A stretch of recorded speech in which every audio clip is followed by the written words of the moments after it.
Танилцаа. Сүүлийн 45 хоногийн турш одоо айлцтай бэлдсэн мэдчихэж байгаа бах те. Англи хэл дээр бол 0-1 тэгээс. 0-1 тэгүү. Би ч нөгөө сургуулаа хайд сурна. Нөгөө төдий үйл өгчл яваад байгаа.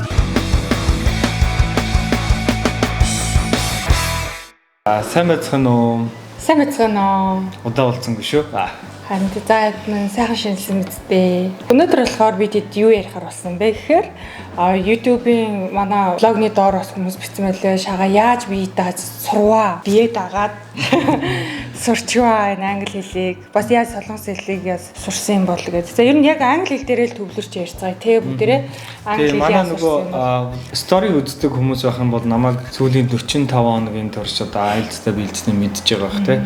Өглөө 3 цагт босоод үг хамттай цайжлээд ингэсэн тэгээд өнгөрсөн 7 хоногийн хагасаа өдөр шалгалтаа өгсөн. Тэгээ үр дүнг нь бол одоогоор хүлээж байна. Гэтэ яг үр дүнгээс үл хамааран 45 хоногийн хугацаанд би хичээлээ. Манай эхнэр ч надад цаг гаргах гэж бас зөндөө хичээлээ. Тэгээд үр дүнг нь бол удахгүй хүлээж авах ба. За тэгэхээр хүмүүс нөгөө англи хэл биедээ сурсан гэхээр яаж сурсан бэ гэж асуусан байсан. Тэгэхээр ер нь товчхондоо яаж анх англи хэл сурах басны талаараа та хэд суулцъя гэж бодлоо л та тий. Битэр чинь бол Ховд аймагт 10 жилээ төгссөн тий. Тэгээд тэнд болохоор битэр Орос хэл үзчихсэн. Тэгээд битэр нэг 10 жил байхгүй юу? Тийм манай 10 жилийн хөвгтэй. Тэгээд танилцаа. Яг тэгж байгаа шиг л юу гэдэг. Нэрийн заяа гэдэг. Намайг араас гүсэр гаваасан гэж аваач одоо юу гэнэ. За тэгээд гоо үедээ би чинь хичээл номных амар хийдгүү. Ер нь одоо зааланд өнждөг л хөвгтэйсэн л та. Тэгээд би батлна. За тэгээд их сургуульд ороод Өмнөгийн ухааны их сургуульд орсон. За тэгээд тэнд орсон чинь олон судалдааны ингээд орсон чинь нөгөө хичээл маань ерөнхийдөө англи хэл дээр юм унших ингээд заавал тийм шаардлагатай болсон. Тэгээд яг эхлээд ороод англи хэлний хичээл ороод нөгөө нэг хичээл дээрс нөгөө төби үйл өгчл яваад байгаа. Тэгээд төби мөбигээ мэдхгүй. Одоо тэгэл англи хэлний хичээл их сургуульд хичээл оронгууд чинь би юу ч мэдэхгүй тэгэл намаа багш босгоод асуудаг байхгүй. Түнх би юу ч мэдгүй хажуудах хүнээс ингээд хариу мариу хүлээгээл те чипи өгөх болов гэх. Үндэл би чи англи хэл дээр бол 0-1 тэг байсан. 0-1 тэгүү. Би ч бас нэг патер матертайгаа шүү. За тэгээд юу ч мэдэхгүй ингээд орсон. Тэгээд яг тэр үед яасан гэхээр манай нэг найз одоо багын маань найз те англи хэл сурья те сураад өндөр оноо авах юм бол тэтгэлгээр сурдаг юм байна энэ төрийгээд ингээд шинэ мэдээлэл олоо бид хэдэд бас танилцуулаад бид хэд дэмжиж англи хэл сурахаар болов. Тэгээд англи хэл сурахдаа яасан гэхээр би ч нөгөө сургуулаа хайд сурна гэдэг. Яагаад гэж юм гэхээр нөгөө хичээл маань тийм үр дүнтэй байж чадахгүй цаг мөнгө их зарцуулж энэ гол нь минийэр ямар ном уншаад ингээд би дагаад сурыг гэж бодсон. Тэгээд яг тийм би ямар ном уншсан гэхээр бид хэд болохоор нөгөө Роберт Кийосаки Баяа Уятуа тэгээд тэрний бас нөгөө сургуульд бүү яв гэдээ бас ном байдаг. Тэгээд тэднэр уншаад тэрэндээ автаад ерөнхийдөө одоо ерөөсө бүгдээ сургууль хаяхаар болж байгаа байхгүй. Тэгсэн чинь аав ээжийнхээ ятгалгаар хаях биш одоо жилийн чөлөө болгосон. Тэгээд бид чинь нөгөө чөлөө авангуудаа англи хэлээ сураа тий шалгалт өгөөд тэтгэлгээр сурна гэсэн зорилготой. Тэгээд уулаас гарсан байгаа. Нэг жилийн чөлөө авсан байгаа. За энэ хугацаанд яг юу хийсэн бэ гэхээр та хэдэд бас товчхон дурдیں۔ Тэ. Энэ хугацаанд бид хэд бол ингээ хамтаа байрлаад амьдэрдэг байсан. Тэр нь байрлна гэдэг нь болохоор ерөнхийдөө 3 өрөө тэ сансрын 3 өрөө хуучны байрны галтгоонд амьдэрдэг 4 тавлаа. Тэ. Тэгээд ерөөсөө ингээл дөрүлээ тавлаа хэвтгэхэд ерөөсөө шалан тэгээд дүүрчдэг. Нэг нь босоо зогсоод бусд нь сууж явах хэвээр. Нэг тиймэрхүү л байсан тэ. Гэхдээ бид хэд юу хийсэн гэхээр өглөө 8-аас орой 8 хүртэл номын сан суудаг гэсэн. Яг ингээд хүүхдийн номын орд ингээд соёлын төвөрөөр нь яа тэгвэл байрандаа багтахгүй. Дээрээс нь бол яг гол зорилго маань хичээлийн ингээд сургуулиас чөлөө авсан учраас за тэгээд өдөржингөө номын санд байдаг. Номын санд юу гэдэг вэ гэхээр нэгдүгээрт бол ном хуулж өчтдөг гэсэн. Би тэн дундаа бол одоо юу гэдэг ABC-гээ заалгаагүй нөхөр шууд TOEFL бэлднэгээ гарцсан цорын ганц нөхөр нэг байгаа байхгүй. Бус найзууд маань намайг бол хамаагүй төвшин дээгүүрөөсөн. За тэгээд бүгд ном хуулж бичээд яаж яасан гэхээр тэр маань нөгөө нүдний одоо хэрэгтэй үгнүүдээ яаж бичдэг вэ? Үгнүүдээ танилцж байгаа юм л да тий. Утгыг мэдхгүй ч гэсэн. Тэгээд яаж бичдэг вэ? Ингээд нүдний байгаа маш сайн сайжруулж байгаа. Өөр нэг зүйл юу хийсэн бэ гэхээр ном чангаар уншдаг гэсэн. ном ингээ гэртээ ганцаараа байхдаа өөрийгөө телевизийн нэвтрүүлэгч байна гэж бодоод амар их гоё ингээл чанга дуугаар өөрийгөө мундаг дуудлагатай гоё уншиж гэж бодоод гэтээ тэрийг яг нь MP3 дээр бичиж байгаа. Тэгээ эргээд дараа нь тэргээ сонсохоор бол нүүр бол амар л байгаа байхгүй. Үнэхээр амар эс. Тэгээд надад бол тэр дуудлагаа сайжруулахад бол маш их хугацаа зарцуулсан, маш их хичээсэн. Тэ өөр хүмүүс сонсчоод бусад найзуудын маань гоё дуудлагатай гэдэг намайг бол нэг дуудлагч юм болохгүй байна гэсэн байнга тэгж хэлдэг байсан. Тэгээ тэрийг засах гэж маш их хичээж байсан. Тэрний тулд өглөө босоод 6 цаг бүгд унтчихад босоод Voice of America гэдэг нөгөө Kevin сууг байдаг шүү дээ. Тэн дээр болохоор яадаг гэсэн 6 цагт илүү англи хэл сурж байгаа хүмүүс зориулаад тусгай 10 минутын нэвтрүүлэг явдаг. Тэрэн доор сабтайтл нь гардаг. Тэгээ хүн маш удаан уншдаг. Тэгээ би дагаж уншаад тэр байтугай тухайн хүний амны хайрцаг, хоолойны өнгө те яаж ярьж ин тэгэл хэлээ сайжруулах, дуудлага сайжруулах тэр бүрийг ажигласаар байгаад яг тэндээсээ би нэг зүйл олж авсан байхгүй. Ер нь бол англи хэлийг ярихдаа хүмүүс их хвчлэн доод өнгөөр ярьдаг. Өөр нэг хийсэн зүйл юу гэхээр TOEFL-ийн 1000 үг цээжсэн те. Би ч нөгөө энгийн үгнүүдэд цээжлээгүй чи шууд 1000 үг найзтайгаа нийлээ цээжлээд эхэлсэн. Тэгээд яаж цээжсэн гэхээр яг нөгөө яг л карт бэлдээл ард урталт нь орчуулгыг бэлдээл хоорондоо хүзэр тоглодог юм ингээд бэлтжижсэн. Тэгээ үг цээжлээд тэр хүний нөгөө оюун ухаан бас ингээд илүү дасан зохицоод олон үг цээжилдэг болдог. Өөр хийсэн зүйл нь дөрмийн хувьд болохоор Essential Grammar in Use гэдэг ном байдаг. Энэ бол бүр анхны шатны хүмүүс зориулсан гэтээ англи хэл дээр. Тэгээ би бас дөрмийг бол монгол хэлний дөрмийн ном ерөөсөө харж үзэж байгаагүй. Яг тэр номноос эхлээл үзсэн мэдэхгүйгээ тойлтол ингээд явсаар хагаад одоо миний дөрмийн ойлголт бол би тэр номноос л одоо олж авсан гэсэн. Дараа нь intermediate төвшнийх нь бас байдаг. За тэндээс нь бас одоо дөрмийг хийсэн байгаа. За тэгээд тухайн үед болохоор яаж исэн гэхээр нэг судалгаа хийсэн чинь хүн унтж явахдаа ч гэсэн юм сонсохоор тархин ажиллаад тэрийг хүлээж авдаг гэсэн судалгаа уншижээс учраас оройн унтах болгондоо e-book сонсдог гэсэн. Одоо тэр нөгөө баяа ядоогийнхаа англи хувилбарын те чихвчээр MP3-аараа ингээс тавьчилтал унтаад өгдөг гэсэн. Өглөөл нэг чихвчэндээ орооцолцсон гэсэн. Гэтэ би тэрийг бол бараг жил хийсэн, байнга хийсэн те тасралтгүй хийсэн. За ийм зүйлүүдийг би бол хийсэн. Гэхдээ англи хэл ингээ эргээд одоо харахад бол маш олон зүйлийг илүү үр дүнтэй хурдан хугацаанд хийж болох ёстой байсан юм байна. Гэдгийг би одоо ойлгож байна. Тухайн үед бол яг буруу яваад байна, ийш яв гэж чиглүүлээд өгөн байхгүйсэн учраас би дааж байгаа олон хүмүүсийн зовлон ерөөсөө ийм байдаг. Зөв буруу яваад байгааг мэдэж чаддгүй, хийгээлээдэг. Тэгээд цаг их алддаг. За тэгэхээр яг эндээс үндэслээд англи хэл сурах гэж байгаа, IELTS, TOEFL бэлтгэж байгаа хүмүүс байх юм бол өөрийнхөө хувийн туршлаган дээр үндэслээ таадаас цөөхөн хэдэн зөвлөгөө гэж бодож байна тийм ээ. За тэгэхээр энэ бол зөвхөн англи хэл сурах биш, ямар нэгэн зорилготой хүрэхэд бол нэгдүгээр ч юу байх хэрэгтэй вэ гэхээр зорилгоо бичих хэрэгтэй. Нарийн хвчлэн бичих хэрэгтэй. Маш тодорхой болох хэрэгтэй те арай. Ер нь бол хүн зорилгоо бичихгүй бол тэр хүн тэрний талаар одоо тэр зүйлийнхаа талаар урт хугацаанд хэзээч үйлдэл хийхгүй. Магадгүй тэр нь 2-7 хоног үргэлжлэн гэвч тэгэл удахгүй замхарна гэсэн. Тэгэхээр англи хэл чи өөрөө хэдэн жилийг авсан маш урт хугацааны зүйл учраас тууштай байдлыг шаардна. А тууштай байхын тулд хүн зорилгоо мэдчих тодорхой. Яг наривчлаад гэдэг үү? Тийм нүдэндээ ингээ бүр төсөөлж хараад дээрэс нь яг ямар үр дүн төрөх юунд хүрэх гээд байгаа юм гэдгийг намайг тодорхойл гэдэг багхгүй манай хүн. Тэгэхээр зорилго тодорхойлох бас нэг шалгуур юу вэ гэхээр тэр нь биелэх боломжтой мэт өөрт нь санагдчих хэвээр. Жишээлбэл ингээ бодъё л да тий. Би дөнгөж beginner байжсэн би 2 сарын дараа ихэд 7 IELTS-ийн 7 ч юм IELTS-ийн 8 авнаач гэдэг юм уу тий. Энэ бол дотроо ч гэсэн тэр хүн авч чадахгүй гэдгийг мэдчих юм бол тэрнийхээ төлөө хичээхгүй гэсэн. А хэрвээ тэр хүн магадгүй би 5.5 6 ч гэдэг юм уу яг өөрийнхөө төвшөнд таарсан бодит биелэх боломжтой зорилго тавих юм бол тэр хүн одоо тэрнийхээ төлөө хичээх байхгүй. Нэрээ өнөөдөр хийчихвэл би маргааш авчих юм болов уу гэж. Тэр зорилгоо тавихтаа бити одоо ambitious те зорилго тавиач те. Энэ нь бол бодит зорилго тавь тэрийг наривчлан тодорхой болох хэрэгтэй. Тэгээд зорилгоо тавьчих зорилгоо яах хэрэгтэй гэхээр гэртээ томоор ханан дээрээ ч юм уу таазан дээрээ ч юм уу хадах хэрэгтэй. Жишээлбэл би яг бэлдэж байхдаа бол таазан дээр хадсан. Орой унтахдаа тэрийг харна. Тэгээ магадгүй тэр зүүдэнд орно. Ягаад тэгэхээр нөгөө 70 тухамсар тарсаар хагаад би унтчихсэн чи тарих тэр талаар арга сам хайж идэл те. Өглөөс ирэхэд хамгийн дөрөв тэрийг харна. Тэгэхээр өдөржингөө би тэрэнд бүх зүйлөө зарцуулна. Тэгээ яг нэг юмыг одоо барьсан болоод олон зүйл рүү одоо сарвахгүйгээр те нэг юмдөө төвлөрөх нь чухал. Тэгэхээр өөрийгөө яаж одоо нэг юм төвлөрүүлэх вэ гэхээр тэр зүйлээ гэртээ энэ тэнд хадах ч гэдэг юм зорилгоо тийм ээ. За хоёрдугаарт нь бол өдөр тутмынхаа төлөвлөгөө гаргах хэрэгтэй.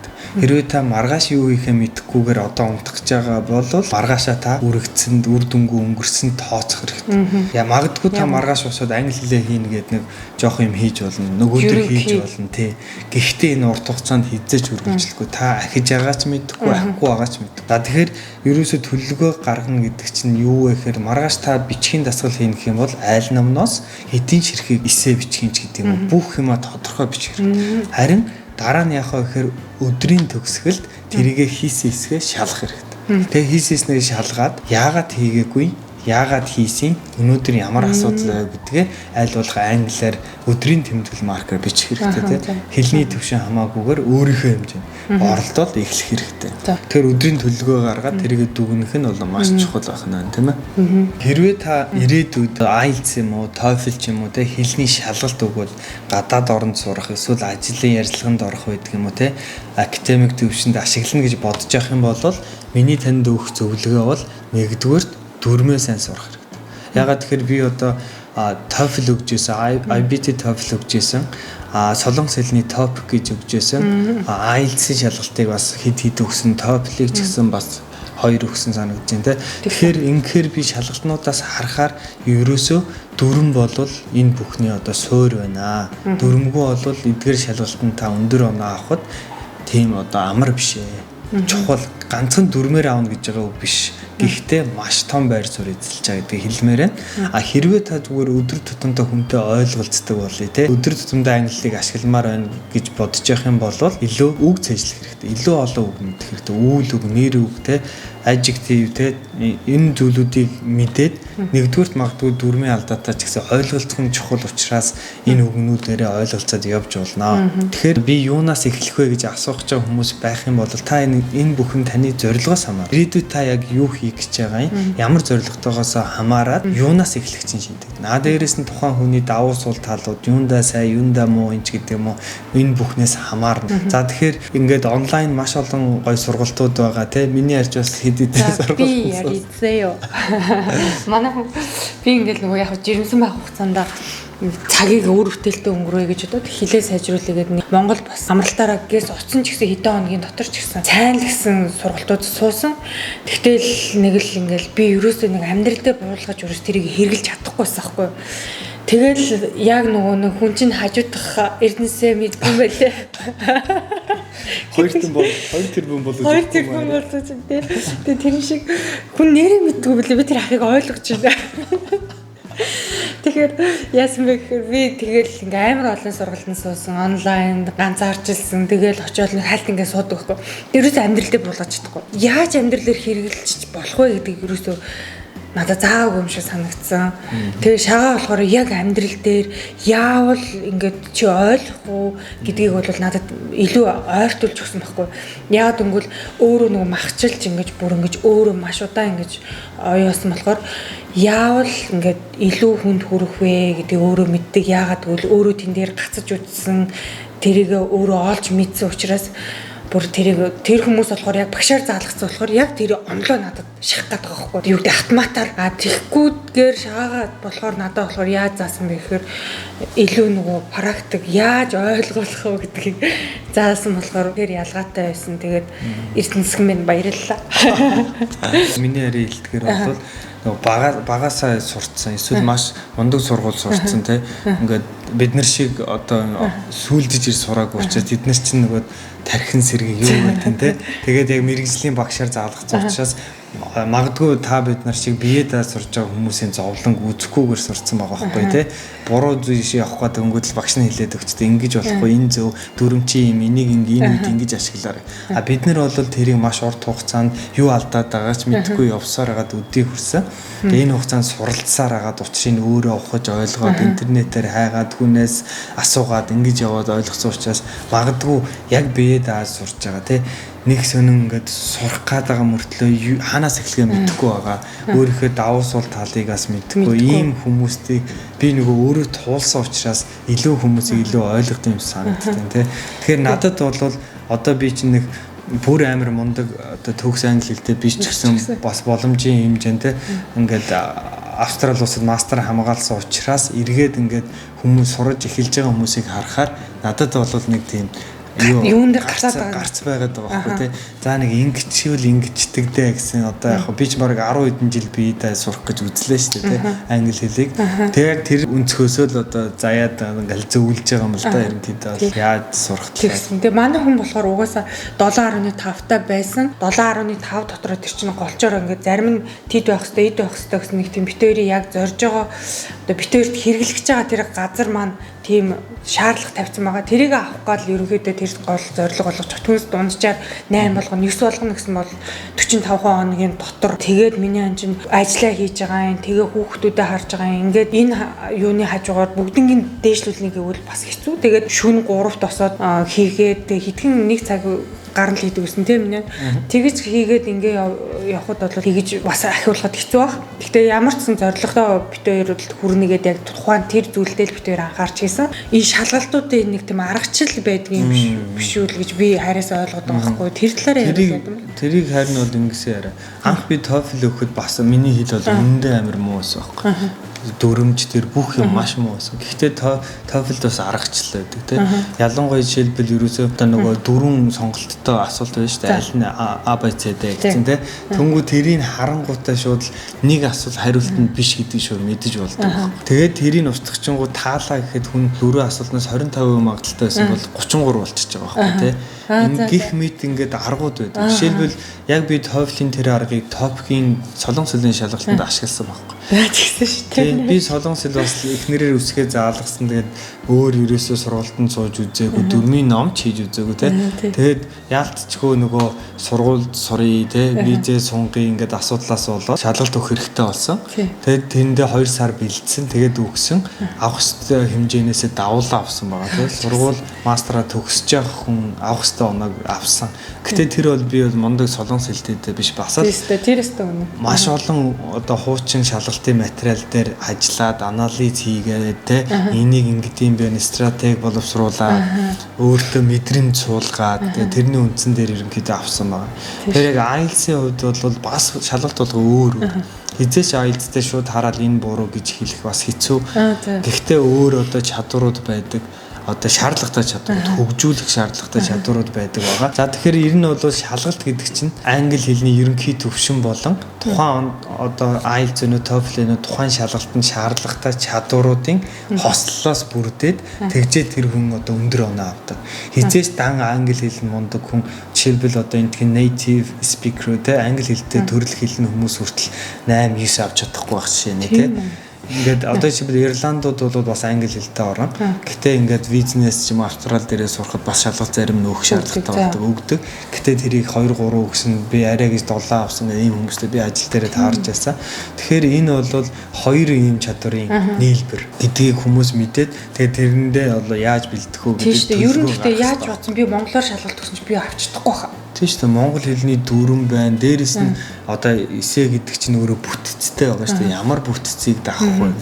Хичнээн хэлтэй байлаа гэдэг зүгээр мэддэг бүх мундаг үгээ бичлээ гэдэг авахгүй шүү дээ, тийм ээ. Тэгэхээр маш олон зүйлүүд байгаа. Унших гэхэд дотроо 7 8 төрлийн асуултууд байна. Тухайн асуултанд яаж хариулах вэ? Бүгд өөр өөр одоо арга техник шаарддаг. Тэгэхээр энийг бас маш сурах хэрэгтэй юм байлаа. Би бол ер нь арга техник талаас нь илүү их явсан л та.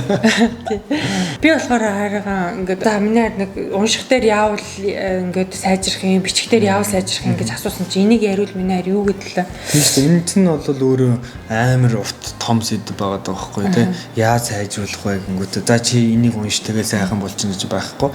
А нөгөө талаар юу вэ гэхээр ерөөсөө хүн өөрөөс нь шалтгаалдаг. Хүн хизээч юу гэдэг нэг мундаг багш хичээл суугаад мундаг ном уншаад тэгээд хэлнэ одоо юу гэдэг сарын дараа 2 сарын дараа сайжирна гэж байхгүй. Америкт очингууд хэл сайжирна гэж байхгүй. Австрали дээр хэл сайжирна гэж. Тийм үнэн байна. А Монголд байгаад хэлээ сайжруулж чадахгүй байх гэсэн үг бас байхгүй. Тэгэхээр энэ тухайн хүнээсээ хамаардаг. Тухайн хүн хичээх юм бол одоо тэр зааж байгаа багш үзэж байгаа номны чадвараас илүүтэйгээр тухайн хүний хичээл зүтгэл илүү их чухал юм надад санагддаг. А тэгээд энэ англи хэлцийг том өргөн үрээтэй дээрээс нь шалгалтын чадварууд маш олон өөр зүйл байдаг учраас магадгүй Магадгүй ирээдүйд удалгүй ч юм уу энэ сэдвүүдээс аль нэгийг сонгоод таадаас өөрийнхөө туршлагаасаас хуваалцаад богино хэмжээний видео болох. Миний харин нэг эсвэл ингээл бичиг гэдэг нь нэг ийм байдаг гэдэг богинохон хэмжээний ингэж сайжруулал дээр гэдэг нэг иймэрхүү тэгэл богинохон 3 4 хуваагаад ингээ хийчихвэл бас болох юм шүү дээ. Тэгэж бас болох юм. Тэгээд энд бас нэг юм нэмж хэлэх хэрэгтэй. Юу гэхээр хүн болгоны сурах арга барил өөр шүү тий. Одоо магадгүй миний таатай хуваалцах арга барил танд үйлчлэхгүй байж болно, заримд нь гоё тохирч болно. Тэгэхээр ерөөсөө хэл сурахад цорын ганц сайн арга гэж хидзээч байх. Тэгэхээр маш олон аргыг туршина. Би бол маш олон аргыг туршаад одоо өөрт хамгийн сайн үйлчилсэн аргуудыг л хүнтэй. Тэгээ надад бас үйлчлээ. Хамт ажилладаг хүмүүстэй ч юм уу ингээл найз нөхдөдөө хуваалцдаг байгаа. English гэдэг чинь English биш ээ. Юулаар. Цагдаа гэдэг чинь цагдаа биш ээ гэдэг чинь. English гэдэг чинь English тийм амар биш ээ. Тэгэхээр тэгээд та хэд маань санал хүсэлтэд бичээрэй заяа. Энэ ингээд ярихаар амар урт болох гээд байгаа учраас та хэд маань доор бичээрэй. Олон хүмүүс тараагаарай. Subscribe дараарай. Бид хоёрын хүргэж байгаа контентууд таалагдж байгаа тийм. Цааш та нэг таалагдж магадгүй гэдэг юм уу те таалагч марч юм шиг ингэж яах юм бол subscribe дараарай. Тэгээ хажууд нь нөгөө нэг хонхны зураг байгаа. Тэн дээр дарах юм бол манай дараагийн видеог одоо цаг алдалгүй үзнэ гэсэн. За одоо би ч нөгөө шалгалтаа өгсөн учраас влогтой бас анхаарна. Ойр ойрхон бичлэг орох болно. Тэгээд сонирхолтой бичлэгүүд хийх болохоор та хэд бас тэр бичлэгүүд маань үзхийг хүсвэл subscribe дарахаа ерөөсөө марцуулахгүй шүү те. Хэрвээ тань таалагдахгүй бол unsubscribe дарч болно шүү те. Дараа нь юу ч гэсэн туршаад үзэхгүй те. Ямар хөө нөхдөд байна. Тэгээд яг англи хэлний яг юуны талаар ерөнхийдөө шагаа дээр яриад бол ерөнхийдөө IELTS одоо шалгалтын талдаа ерөнхийдөө мэдээлэлүүд өгье гэж бодож байгаа. Тэгээд өөр бас ямар мэдээлэлүүд аммаар комент хэсэгт бичээрэй. YouTube-ээс үзэж бид дөрвийгээ дэмжсэн та хэдтэй баярлалаа. Баярлалаа. Баяртай. За ингээд энд хүрээд өндөрлөө ингээд англи хэл чи өөрөө их номын сэдв учраас амар номын ярьчлаа тий амар тийм ээ. За ингээд та бас жоохон ч гэсэн мэдээлэл өгч чадсан байх гэж найдаж чинь тий эргээд ойр ойрхон уулзаа хэдүүлээ таг сандсан биш та. Микрофоно камера баяртай. За ингээд эргээд уулзлаа түр бай. Бай.